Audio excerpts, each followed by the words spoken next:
जय हिंद दोस्तों, सैनिक समाचारों में आपका हार्दिक स्वागत है। सबसे पहले बात करते हैं रोज की तरह हेडलाइंस की। हेडलाइंस में पेंशन रिवीजन और क्रेडिट विद 40% डीए डीआर के ऊपर बड़ा अपडेट। और फौज के लिए 3 दिन बहुत महत्वपूर्ण होंगे, चौंकाने वाले फैसले।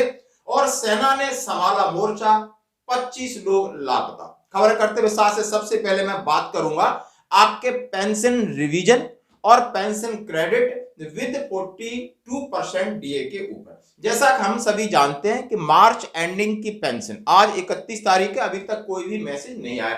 कई लोगों के मैसेज आए थे कल, 24,000 क्रेडिट हुए, जो मैं आपके साथ शेयर कर रहा हूं। मैंने उनसे पूछा, शायद हो सकता है आपका चिल्ड्रन एजुकेशन अलाउंस है जो केएसबी से अभी क्रेडिट हो रहा है, उनका मैसेज है और इसकी पुष्टि हुई।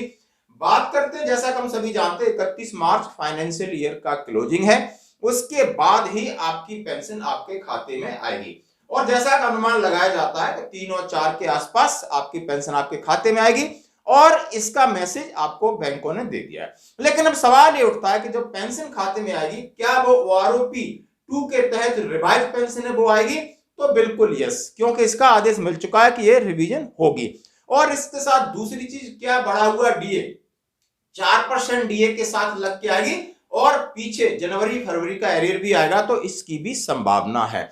यदि ऐसा होगा, होना ही है, 100% होता है, तो आप समझ सकते हो एक सिपाही जिसकी बेसिक पेंशन 18,807 है, उसका डीआर मिलता है 7899, तो उसके खाते में 26,706 उसकी टोटल पेंशन और 2 महीने डीए का एरियर के साथ आएगी।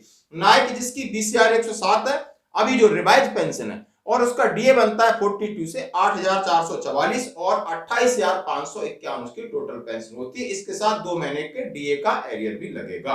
हवलदार 2 कैटेगरी में रखा है, 21,782 और 22,257, और इनका डीए 9,148 और 9,348, और जिनकी टोटल पेंशन बनती 30,930 और 31,605।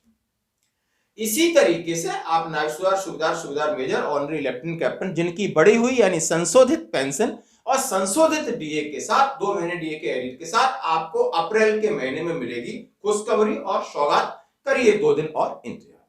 आगे बढ़ते हैं दोस्तों, सबसे बात करते हैं कि फौज के लिए 3 दिन महत्वपूर्ण फैसले। बिल्कुल दोस्तों, बहुत बड़ी खबर है। सबसे पहले जैसे जानते हैं कि ये हर साल एक आर्मी कमांडर्स की कॉन्फ्रेंस होती थी दिल्ली में, इस बार पहली बार भोपाल में हुई है और भोपाल के मुख्यमंत्री सीएम शिवराज ने फौज के कसीदे पढ़ते हुए उसका स्वागत किया है। दोस्तों, इसमें कौन कौन शिरकत करेगा? ये 30 तारीख यानी कल से शुरू हो चुकी है और कल आने वाले कल 1 तारीख को माननीय प्रधानमंत्री इसका समापन करेंगे। और इसके अंदर क्या चीज, आर्मी एयरफोर्स के जनरल, उनके आर्मी कमांडर, सीडीएस साहब, रक्षा मंत्री और प्रधानमंत्री जी शिरकत करेंगे। और ये एक प्रेजेंटेशन का दौर शुरू हो गया कल से, आज भी चलेगी। आखिर इसमें है क्या दोस्तों? ये बहुत बड़ा यानी ऑर्गेनाइजेशन में बदलाव। आपका ऑर्गेनाइजेशन आप समझते हो, मैन पावर जहां स्ट्रेंथ रिड्यूस कर रही है और डुअल ट्रेड सिस्टम है, और इन सब चीजों के ऊपर बहस चलेगी। टैक्टिक्स यानी उसकी लड़ाई का तरीका बदल सकता है। बहुत ज्यादा रूस और यूक्रेन के तरीकों को देखकर आदमी को बेबस होना पड़ा है। टैक्टिक्स संबंधी आप समझते हो, चाहे प्रिक्वायरमेंट हो, हथियार हो, आर्म्स हो, इक्विपमेंट हो, सारी चीजों के ऊपर विचार चलेगा।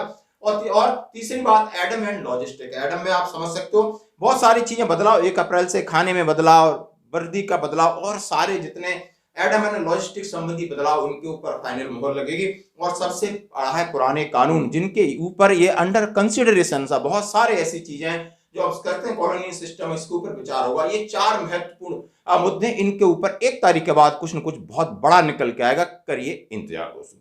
लास्ट में खबर करते हैं दोस्तों कि सेना ने संभाला मोर्चा। हाँ जी दोस्तों, कल रामनवमी थी और रामनवमी इंदौर के पास मऊ, जहां आप समझते हो इन्फेंट्री स्कूल, वहां पर एक मंदिर था, स्नेह नगर के अंदर एक मंदिर था, और मंदिर में रामनवमी का कन्या भोज का कार्यक्रम आयोजित किया जा रहा था। वहां पर एक बावड़ी, एक आसपास बैठे थे और जमीन धंस जाती है, ऊपर से कुछ इंसिडेंट होता है। बावड़ी यानी कुएं में करीब 50 लोग गिर जाते हैं। आप समझ सकते हो कि एक धार्मिक स्थल पर एक धार्मिक आयोजन के साथ कितनी भीड़ होती है। आजकल लेडीज, बच्चे लोग, बिल्कुल पैर रखने की जगह नहीं थी। और जब ज्यादा भीड़ होगी तो कहीं ना कहीं इस तरीके का इंसिडेंट होने के चांस है। उसी तरह का हुआ, 50 लोग बावड़ी इस कुएं में गिर गए। सेना को रात से मोर्चे में लगाया, 14 की बॉडी कलेक्ट कर दी गई है और बाकियों का उनका रेस्क्यू ऑपरेशन चल रहा है। हम चाहते हैं भगवान उनकी आत्मा को शांति दे और सेना इस मिशन को सक्सेस करे। ये मध्य प्रदेश इंदौर के पास का मामला। आज की खबरों में इतना ही, बने रहिए हमारे साथ।